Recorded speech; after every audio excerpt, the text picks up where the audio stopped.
South ఇండియాలోనే biggest sorry store మన Varahi silks మన విజయవాడ ఎంజీ రోడ్ లో డిసెంబర్ 4వ తారీఖున ఘన ప్రారంభం.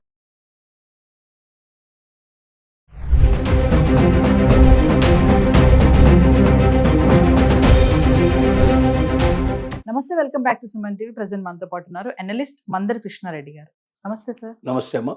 సార్, అమెరికా అధ్యక్షుడు డొనాల్డ్ ట్రంప్ H1B వీసాల విషయంలో మొదటి నుంచి కూడా ఏదో ఒక మెలిక పెడుతూనే ఉన్నారు. మరి ఇప్పుడు కొత్తగా ఏంటంటే ముందు H1B వీసా రద్దు చేయబోతున్నాము అని కూడా చెప్తున్నారు. ఎందుకంటే చాలా స్కామ్స్ జరుగుతున్నాయి.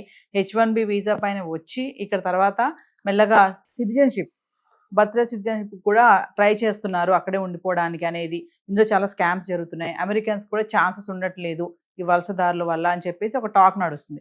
మరి నిజంగానే H1B వీసా రద్దు చేసేస్తారంటారా? H1B వీసా అనేది ఒక్కసారి అమెరికాలో H1B వీసా మీద అలౌ చేయబడ్డ వ్యక్తి సహజంగా తన వర్క్ పర్మిట్ని ఎక్స్టెండ్ చేసుకుంటూ వెళ్ళడం, అంటే వీళ్ళ ద్వారా కంపెనీ, అంటే వీళ్ళు చేయలేరు దాన్ని, కంపెనీ ఎక్స్టెండ్ చేయడం, ఎక్కువ కాలం అక్కడ నివసించడం వల్ల అక్కడ సిటిజన్షిప్కి వాళ్ళు అప్లై చేసుకోవడం, గ్రీన్ కార్డ్ తెచ్చుకోవడం, సిటిజన్షిప్ అయిపోవడం, అమెరికన్ పౌరులుగా మారిపోవడం అనేది ఒక ప్రాసెసింగ్గా జరుగుతుంది.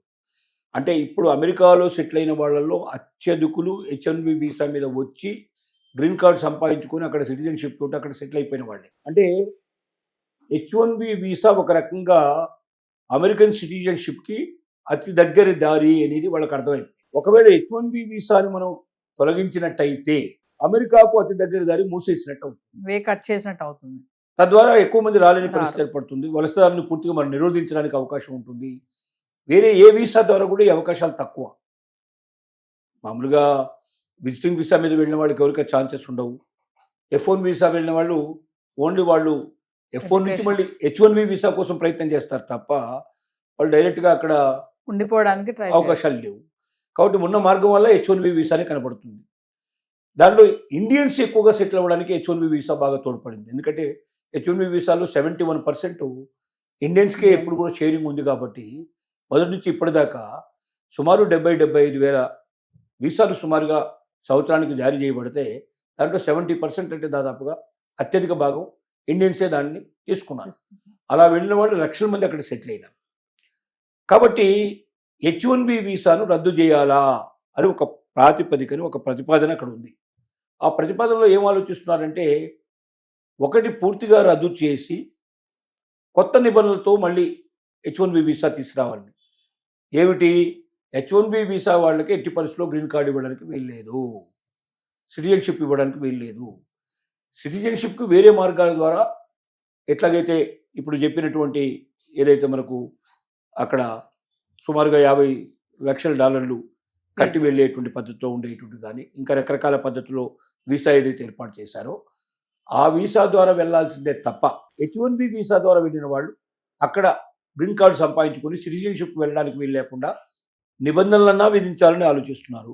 లేకపోతే అట్లా నిబంధనలు విధించే అవకాశం లేదు చట్ట ప్రకారంగా అనుకున్నట్టయితే అసలు H1B వీసాని ఇప్పుడున్న పద్ధతిలో రద్దు చేసేసి కొత్త చట్టాన్ని తీసుకొచ్చి H1B వీసా బదులుగా మరొక వర్క్ పర్మిట్ని దీని ప్లేస్లో తీసుకొచ్చినట్టయితే ఆ వర్క్ పర్మిట్కి ఏంటంటే the day when it is going to complete, నీకు అక్కడ 3 ఏళ్ళు పర్మిషన్ ఇచ్చారు, వర్క్ పర్మిట్ ఇచ్చారు, 3 ఏళ్ళు పూర్తి కాగానే కరెక్ట్గా లాస్ట్ డే రోజున ఒక్కరోజు కూడా అక్కడ ఉండడానికి వీలు లేకుండా నువ్వు వెంటనే నీ దేశానికి నువ్వు తిరిగి వెళ్ళిపోవాలి. ఇలాంటి నిబంధన పెట్టాలని వాళ్ళ ఉద్దేశం. అంటే వీసా గడువు అయిపోయిందంటే అక్కడ ఉండడానికి లేదు, ఒక్కరోజు కూడా ఉండడానికి వీలు లేకుండా, కొద్ది రోజులు ఆగి రెన్యువల్ చేసుకోవడం లేదు, వెంటనే వచ్చేసేయాలి. ఇప్పుడు ఏంటంటే టైం ఇస్తున్నారు. ఒకసారి H1B వీసా అయిపోయిన తర్వాత కూడా వాళ్ళకు కొంత టైము దీని లోపల కేటాయిస్తారు. ఆ టైం లోపల వాళ్ళు ఏం చేస్తారంటే ఇంకొక ఉద్యోగం కోసం వాళ్ళు అప్లై చేసుకుంటారు, ఇంకో ఉద్యోగాన్ని సంపాదిస్తారు. ఒక్కసారి H1B వీసా పైన వెళ్ళిన వాడు ఎవడు వెనక్కి వచ్చిన పద్ధతి దాదాపు ఉండవు, దాఖలాలు ఉండవు. ఏదో 1%, 2% ఏదైనా ఇండియాలో అంతకన్నా చాలా గొప్పగా వాడికి కలిసి వచ్చి ఏదైనా తాతతండ్రుల ఆస్తులు విపరీతంగా కలిసి రావడం కానీ, ఓ పెద్ద పొజిషన్స్ ఇక్కడ రావడం కానీ, లేదా బిజినెస్ ఇక్కడ పెట్టుకుంటే బాగా గొప్పగా నడుస్తుందని ఆలోచించి అక్కడ నుంచి పర్మనెంట్గా వచ్చిన వాళ్ళు తప్ప వేళ్ల మీద లెక్క తెగించినటువంటి వాళ్ళు అంతకన్నా ఎక్కువ ఉండరు. వాళ్ళు మొత్తం ఒక్కసారి అక్కడికి వెళ్తే H1B వీసా మీద ఇక అమెరికన్ అయిపోయినట్టే, అమెరికన్ సిటిజన్షిప్ వచ్చినట్టే, గ్రీన్ కార్డు వచ్చినట్టే కానీ భావించేటువంటి పరిస్థితుల్లో H1B వీసా అనేది మీకు ఓన్లీ తాత్కాలికంగా మీరు ఉద్యోగం చేసుకోవడానికి మాత్రమే పనికొచ్చే పర్మిట్ తప్ప మీరు ఒక్కరోజు కూడా మీ వీసా అయిపోయిన తర్వాత అక్కడ ఒకరోజు కూడా మీరు ఉండడానికి వీల్లేదు, మీ పర్మిట్ అయిన తర్వాతనే నిబంధన తీసుకొచ్చినట్టయితే అమెరికా లోపల వలసదారుల యొక్క సంఖ్య తగ్గిపోతుంది. మనం ఎన్ని రకాల ప్రయత్నం చేసినా H1B వీసాని ఇదే రకంగా యథేచ్ఛగా నడిపినట్టయితే మనం కంట్రోల్ చేయడం సాధ్యం కాదు. డెఫినెట్గా వాళ్ళ సంఖ్య పెరిగిపోతుంది. అప్పుడు మనం ఆలోచించిన లాభం లేదు. కాబట్టి తొందరగా దీనికి ఏదో ఒక రకమైన మార్గం చూడాలనే ఉద్దేశంతో 2 రకాల మార్గాల్లో ఆలోచిస్తున్నారు. ఒకటి H1B వీసాకి పరిమితి మించిన తర్వాత ఒక్కరోజు కూడా ఇక్కడ ఉండడానికి వీల్లేదనే నిబంధనతోటి చట్టంలో మార్పు తీసుకురావడానికన్నా ప్రయత్నం చేయడం కానీ, అలా సాధ్యం కాదు, చట్టాన్ని అలా మార్చలేము మనం, ఆల్రెడీ చట్టం ఏర్పడిపోయింది, ఆ చట్టం అంతకే పనికొస్తుంది తప్ప దానిలో ఇంకేం మార్పులు చేయడానికి వీల్లేదనేటువంటి ఒకవేళ పరిస్థితులు ఏర్పడితే అమెరికన్ చట్ట ప్రకారంగా అసలు ఉన్న H1B వీసాని ముందు రద్దు చేసేసి దీని స్థానంలో ఒక కొత్తది తీసుకురావాలి.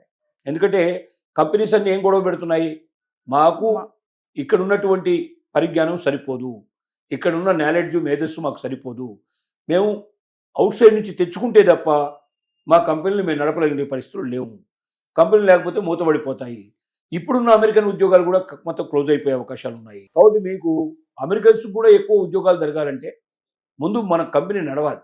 కంపెనీ నడవాలంటే మనం అవుట్సోర్స్ నుంచి తప్పనిసరిగా ఎవరైనా మేధావులైన వాళ్ళని మనం తెచ్చుకోక తప్పదు అని చెప్తున్నారు. మేధావులు తెచ్చుకోవాల్సినంత కాలం తప్పనిసరిగా ఒక వీసా పర్మిట్ అయితే ఉద్యోగానికి కంపల్సరిగా ఇవ్వాల్సింది. ఆ ఇచ్చేటటువంటి ప్రస్తుతానికి H1B వీసాని మనం పిలుస్తున్నాం. ఈ H1B వీసాని మాడిఫై చేసే అవకాశం ఉంటేనే మాడిఫై చేయడానికి వీలు లేకపోతే దాన్ని మొత్తం అసలు చట్టాన్ని రద్దు చేసి కొత్త చట్టం దాని బదులుగా ఇగో వర్క్ పర్మిట్ ఇంతకాలం ఉంటుంది, ఇది ఈ 3 ఏళ్లే ఉంటుంది, 2 ఏళ్లే ఉంటుంది, ఇంతకు మించి ఉండదు, ఇది అయిన తర్వాత వెనక్కి రావాల్సిందే, మళ్ళీ కొత్త దానికి అప్లై చేసుకోవాల్సిందే అని చెప్పడానికి ప్రయత్నం జరుగుతోంది. ఆ వైపున ప్రయాణం చేస్తూ ఉన్నారు. అయితే ఇది ఇంకా ఆలోచన దశలోనే ఉంది తప్ప ఇంకా ఆచరణలోకి రాలేదు. కానీ ట్రంప్ లాంటి వాడు అర్ధరాత్రి ఒకసారి రాత్రి అనుకుంటే పౌరుకల్లా దాన్ని అమలు పరిచినా ఆశ్చర్యపడాల్సిన అవసరం లేదు. మనం అలాగ ఎన్నో ఇప్పటిదాకా చూసాం. భారతీయుల మీద, ఇతర దేశస్తుల మీద ఎన్ని ప్రయోగించాడు, ఎంతమందిని విపత్తుల పాలు చేశాడు. ఒక మనకు $1,00,000 సంబంధించింది ఏదైతే పెట్టాడో H1B వీసా లోపల కండిషను, ఎంతోమంది ఇక్కడ పెళ్ళిళ్ళు రద్దు చేసుకొని ఇక్కడ మొత్తం కంప్లీట్గా కుటుంబంతో ఉండడానికి వచ్చిన వాళ్ళు, అనేక రకాల రిజిస్ట్రేషన్స్ పెట్టుకుని ఇక్కడికి వచ్చిన వాళ్ళు హఠాత్తుగా వాటన్నిటిని కూడా క్యాన్సిల్ చేసేసుకొని మళ్ళీ అమెరికాకు ప్రయాణం కావాల్సిన పరిస్థితి ఏర్పడింది. అంత ఇబ్బందులు పెట్టాడు. కాబట్టి ట్రంప్ చెయ్యడు అని చెప్పడానికి వీల్లేదు. ఈ ఆలోచన మాత్రం నడుస్తోంది.